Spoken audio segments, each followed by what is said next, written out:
eto na, makinig kayo mga Filipino senior citizens. Ang inyo pong mga programa, benepisyo na inyong makukuha po mula sa gobyerno sa ilalim po ng pamamahala ng National Commission of Senior Citizens or NCSC para ngayong taon 2026. Pakinggan po natin ang sasabihin po ng ating bagong NCSC chairperson na si Attorney Merceditas Gutierrez. Pakinggan niyo po hanggang dulo para alam niyo mga lolo at lola. National Chair ng NCSC, yung ating National Commission of Senior Citizens, at meron din po tayo mga pinag-uusapan pa rin doon sa Universal Social Pension Bill para sa mga senior citizens po natin. So, who the better person to talk to but ang ating Chairperson and Chief Executive Officer ng National Commission of Senior Citizens, si Attorney Maria Merceditas Navarro Gutierrez on Zoom. Attorney, good morning! Hi, good morning Rica. Ayan. At good morning din sa lahat ng nakikinig sa inyong programa. Opo, ma'am. Especially mga senior citizens. Opo, congratulations are in order, Attorney. Salamat. Congratulations po for having this. At balita ko, ma'am, I've had the pleasure of being your first interview in your career as the new National Commission of Senior Citizens Chairperson. Oo, tsaka Rica, we welcome more interviews habang kami nagtatrabaho dito sa komisyon. Opo. Para kung ano man ang ginagawa namin, may papaalam natin sa ating mga senior citizens. Opo, at maganda po talaga na ma-interview din namin kayo, Attorney, dahil napakarami po sa ating mga senior citizen ang hanggang ngayon ay naghahanap pa rin ng mas magandang benepisyo, di po ba? At mga makukuha nga nila mula sa ating pamahalaan. So, dun po muna tayo sa inyong mga nais gawing pagbabago o mga nais po ninyong isulong na proyekto bilang ang panibagong Miss Universe Philippines. Ay, hindi pala Miss Universe. The reigning Miss Universe, passing ng crown. Bagong chairperson po, ma'am. Ano mo? Yeah. Kasi meron tayong about 11 million senior citizens. At inaasahan natin sa taong 2050, maaaring maging 23.7 million na ang bilang ng ating mga senior citizens. At tayo magkakaroon ng aging society na dito sa Pilipinas. At ito ay dapat nating paghandaan. Ang mga plano namin nakikita ngayon na dapat tutukan ay tungkol dun sa accessible government services. Dapat ilapit ang gobyerno sa ating mga senior citizens. Inaayos at pinapasimple ng komisyon ang mga sistema nito para matiyak na bawat senior citizen ay may madaling access sa mga serbisyo, legal na tulong, benepisyong pinansyal, at iba pang suporta na kailangan nila. Mapa-online man sa pamamagitan ng community outreach o sa pakikipagtulungan sa ating mga partners. Pangalawa ay ang economic security.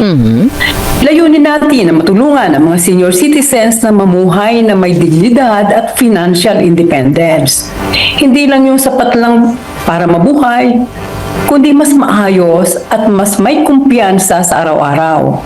Para makatulong, nais nating palakasin ang pagpapatupad ng mga programang may kinalaman sa kabuhayan at oportunidad sa pamamagitan ng pakikipag-partner sa TESDA, DOLE at iba pang ahensya. Pangatlo, yung health and well-being. Alam mo, sa ating mga senior citizens, madali na magkasakit. Gusto nating isulong ang madaling access sa geriatric healthcare, pangangalaga para sa mga chronic diseases, mental health services at palliative care. Layunin natin na mas mapadali ang paghahatid ng serbisyong pangkalusugan para maging mas accessible at mas sensitibo sa pisikal, emosyonal at spiritual na pangangailangan ng mga seniors. Tungkol naman sa social inclusion and participation, nais din natin na lumikha ng mga programa upang maging aktibo ang mga nakatatanda sa iba't ibang gawain, civil, cultural at social, upang maging happy, healthy at active. Kaya pa po ba? ating mga aging. Attorney, kaya pa po ba? Kaya pa po ba ng mga senior natin maging super Alam mo, active? at the age of 60, at the age of 60, ang dami pang magagawa na ating mga Totoo. seniors. Totoo, opo. Pwede pang ma-employ. Mm-mm. Ako, sa edad ko well, more than 70 na ako. But I still manage to come to the office, run this office. Kaya, ito pa kaya ating mga seniors na may karamihan sa kanila, may experience sa kanilang pagiging teacher, pagiging nurse, pagiging doktor, di ba? So, yun ang gusto natin na maging active pa rin at magkaroon din ng, magkaroon ng employment na Opo. bibigay sa atin Opo. ng ating mga partners like mga private companies. Yes, actually, attorney, ito, no, oo. marami po tayong mga nakikita na ng mga kumpanya na dahan-dahan ang nagkakaroon at nagiging open into employing senior citizens. Nakakatuwa nga po na may nakikita tayo on SOCMED na mga videos Oo, na oo. kahit parang greeters lamang dun sa mga restaurant, no, yung mga senior natin. Yes, Good morning, oo. welcome to ganyan, enjoy your meal, di ba? Na at least we have employment Di ba, for pagka them. napunta ka ng Hong Kong, kita mo yung yung mga fast food restaurants, kita mo mga matatandaan nagsisilbi. Opo. Makikita mo kahit na maglilinis lang doon sa area, doon sa store, pero yung iba nakakapagsilbi pa rin. Opo. Opo. Maganda po ito. Lalo na yung mga cook, no, na may edad na.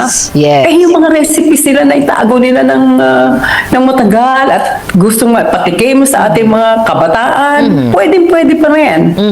Yun nga po yung sinasabi po ninyo kanina na isulong yung parang economic freedom of financial Yes. Oo. financial Hindi care yung na mapakalitahir kakayanan. mo, ahasa ka sa iyong mga anak, di ba, Rita? Opo. Oo. Kasi ito din po yung nais kong itanong sa inyo, attorney. Oo. Dahil meron po talaga tayong mga senior na fortunately still have yung mga anak nila dito sa Pilipinas to take care of them. Pero yung iba po na wala nang kasama sa buhay, wala man sa nasa abroad man, o yung talagang ulila na po ng pamilya. Ito po yung hinahanapan natin ng mga sana ay mabigyan ng mas marami pa, mas maayos na serbisyo sa pamahalaan. Paano po ba natin ma-educate ang ating seniors, attorney, para malaman that they have privileges, they have benefits? Oo. Ang ginagawa ko ngayon, Rika, ay kinukumpile ko ang lahat ng mga programs and projects ng lahat ng mga agencies na mandato na magkaroon ng programa para sa ating mga senior citizens. Para kahit ako, senior citizen ko, ano ba ang dapat kong matanggap sa ating pamahalaan? Ano ba yung aking mga karapatan? Ano ba yung aking mga pribilehiyo? Yun ang inaalam ko, nasa hanggang ngayon kasi hindi ko alam. So kung makuha natin lahat lahat ng mga kailangan natin ipaalam sa ating mga senior citizens, with your help, with media, ay mapapaalam natin kasi lahat na nakakausap ko, sasabihan ako, ano ba ang dapat namin matanggap? Ano ba dapat yung ibigay sa amin? Kami indigent. Bakit hindi kami kasama dun sa mga indigent? So, yun ang maraming problema na kailangan talagang matutukan at magkaroon ng pag-uusap tungkol dun sa ating mga kasama sa mga agencies of government na kailangan sigurong magkaroon tayo ng statement o maipalabas natin lahat itong mga kailangan matanggap nila at ang kanilang ine-expect at kung ano ibinibigay naman sa private sector, sa yung mga discount, yung sa mga pharmacies, na alam natin ano ba yung tinatanggal nyo, how much ba yung tinatanggal nyo as discount. Oo, 20% lang ba yan? May yung mga karagdagan ganyan, pa ba sa 20% ba? VAT? O tama ba? Na hindi, Rika, hindi naman natin alam kung paano kinuwenta yung discount, Opo, di ba? kinumpute, tama nga po. Kaya okay din po talaga na napaka-active ng ating National Commission for Senior Citizens na Yes, isulat dapat talaga. maging aktibo. Opo. Dahil, Rika, bago pa lang itong opisina 2019 lang na napasa yung batas na Opo. creating the commission at unti-unti nating ina-address ang lahat ng mga kailangan para maging strong at effective and efficient ang komisyon. Opo, Kulang kaya pa nga kami yung- ng mga tao. Kaya Oo. dapat nga po talaga, attorney, di ba, yung mga senior natin ay nagpapalista sa City Hall po ba sila dapat magpalista, ma'am, para yung kanilang ay Meron nasa sa mga NCSC? LGUs, pwede sila magpalista doon sa LGU. Pero sa commission, meron tayong registration na makikita doon sa website ng commission na magrehistro ka doon. Kasi ang aming binibigay sa ating mga senior citizens ay yung pagka dumating ka sa age na 80, 85, 90, 95, and 100.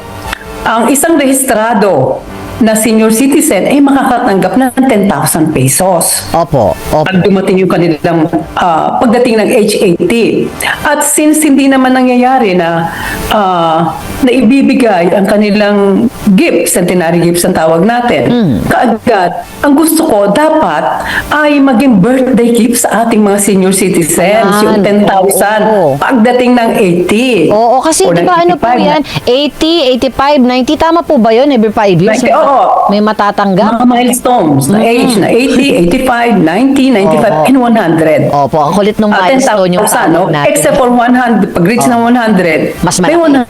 100,000 Yun. pesos. Oo, opo. Yung, pero may mga natatanggap kaming mga reklamo, attorney, na sinasabi ng ilang grupo ng senior, hindi daw sila kayang hawakan ng DSWD, walang personnel, walang department na mga ngasiwa for seniors kasi kulang nga daw po yung tao ng DSWD. Paano po yung koordinasyon na gagawin ng NCSC regarding this? Oh. Dahil kasi iba naman ang ipinamimigay. Ang benepisyong binibigay ng DSWD ay iba naman sa komisyon. Pero itong sa komisyon, centenary gifts lang kami eh. At centenary gifts mas lang marami po. kasing tauhan ng DSWD, Rika. Mas marami silang tauhan. At palagay ko na hindi lang siguro napapaunawa sa ating mga senior citizens na kailan ba tatanggapin itong mga benepisyo. Oho.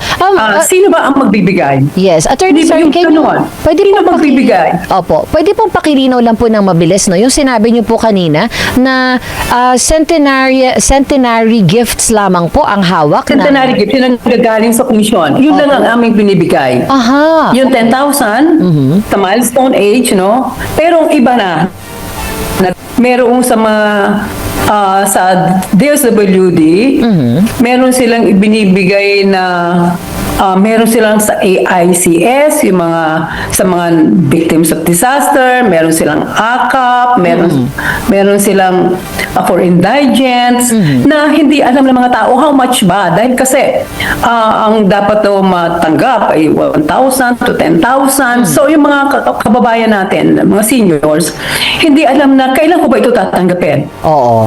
Oho. Ano ba talaga ang amount na matatanggap ko? Kasi ako din mismo senior citizen. Bigla na lang meron ako matatanggap na 1.5. Saan ba nanggaling itong 1.5 na to? Hindi ko alam kung nanggaling sa DSWD o nanggaling sa LGU. Yun, dapat magkaroon ng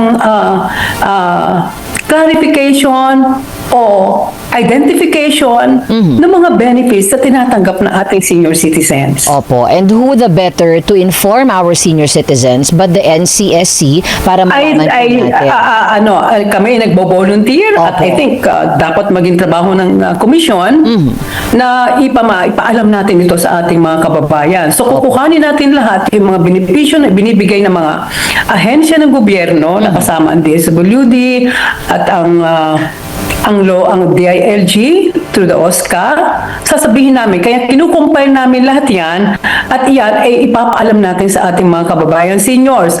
And I think DCMN can help us in informing our senior citizens dito sa mga benepisyo Naku nito. ma'am, makakaasa ka dyan, attorney, dahil mahal ko ang mga senior citizen natin. May 3 po akong senior citizen na inaalagaan yun. At yan nga po mga vlogs, no, ang inyo pong chairperson ng NCSC na si Atty. Gutierrez, kung saan nga po inilatag ang mga programa at serbisyo, mga benepisyo na nakalaan para sa ating mga nakakatanda mula sa gobyerno, at yan po ay nasa pamamahala at pangunguna po ng NCSC na ahensya. So ang layunin talaga dito ay mas mapalapit at mas mapabilis, mas mapadali, magiging accessible po ang mga benepisyo at serbisyo na yan, mga programang yan para sa inyo mga senior citizens. So yun po yung gusto ng ating pamahalaan na mararamdaman nyo po talaga ngayong 2026 ang mga nasabing programa para sa inyo. Kaya po nga, mga lolo at lola, kung meron kayong mga benefits na gustong i-claim, katulad po ng Centenarian Cash Gift, expanded Centenarian Cash Gift na 10,000 piso, no? Maaari po kayong mag-apply niyan sa NCSC Regional Office na nasa region ninyo, maging sa OSCA or MSWD o CSWDO na andyan po sa inyong lugar, mga ka-vlogs. So, huwag kayong mahiya na mag-apply sa mga cash gift na yan dahil para naman po yan sa inyo at yan pong batas na yan ay talagang para sa inyo mga nakakatanda. So, para sa karagdagang detalye, karagdagang balita na may kaugnayan po sa inyong mga karapatan at benepisyo para ngayong taong 2026, manatiling nakatotok dito sa ating channel para po sa mga bagong balita. Kung di ka pa nakasubscribe, i-click nyo muna ang subscribe button na nasa baba. Huwag kaligtaan na pindutin ang notification bell para una ka sa mga balitang i-upload ko. Maraming salamat mga ka-vlogs. Uulitin ko, Happy New Year po sa inyo. At sana po maging bountiful at healthy po ang ating taon 2026 financially, emotionally, lahat po ng aspeto mga ka-vlogs. God bless, mag-ingat pong lahat.